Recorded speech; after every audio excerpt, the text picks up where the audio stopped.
दोस्तों आइए हम जानते हैं वट सावित्री व्रत कथा के कुछ खास बातें। चलिए वीडियो को स्टार्ट करते हैं। बहुत समय पहले की बात है। मर्द देश में राजा अश्वपति नाम के एक धर्मात्मा राजा रहते थे।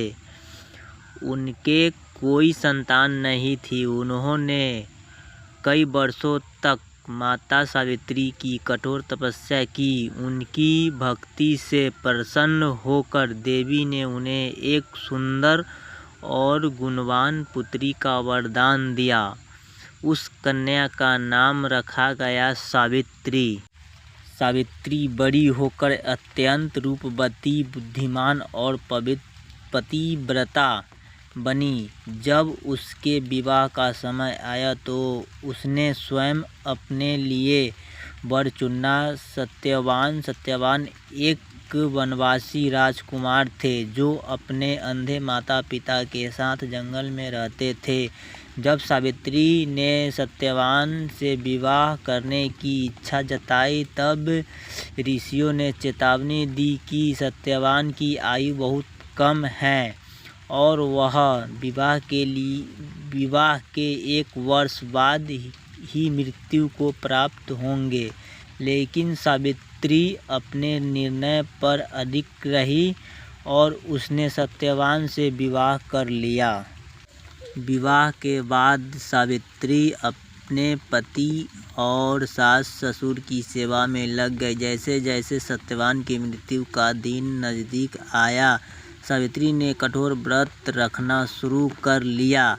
एक दिन सत्यवान लकड़ी काटने जंगल में गए। सावित्री भी उनके साथ गई। अचानक सत्यवान को चक्कर आया और वह सावित्री की गोद में सिर रखकर लेट गया। तभी यमराज वहां आए और सत्यवान के प्राण ले गए। सावित्री ने यमराज का पीछा किया। यमराज ने उसे वापस लौटाने को कहा, लेकिन सावित्री ने अपनी पतिव्रत धर्म और बुद्धिमानी से उन्हें प्रभावित किया। यमराज ने प्रसन्न होकर उसे कई वरदान दिए। पहले उसने अपने ससुर की आँख की रोशनी और उनका राज्य वापस मांगा। फिर अपने पिता के लिए संतान का वरदान मांगा। अंत में उसने स्वयं के लिए 100 पुत्रों का वरदान मांग लिया।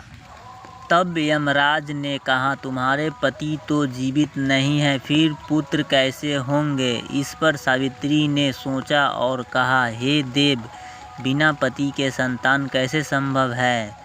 सावित्री की बुद्धि और निष्ठा से प्रसन्न होकर यमराज ने सत्यवान को जीवनदान दे दिया।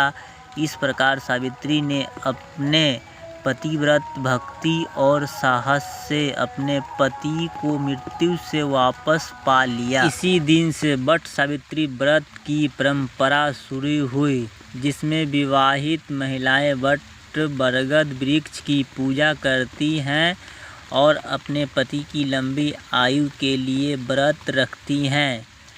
संदेश: यह कथा सच्चे प्रेम, समर्पण और अटूट विश्वास की शक्ति को दर्शाती है। अगर हमारी वीडियो आपकी अच्छी लगी हो तो प्लीज़ चैनल को सब्सक्राइब और वीडियो को लाइक, शेयर, कमेंट ज़रूर करें। धन्यवाद।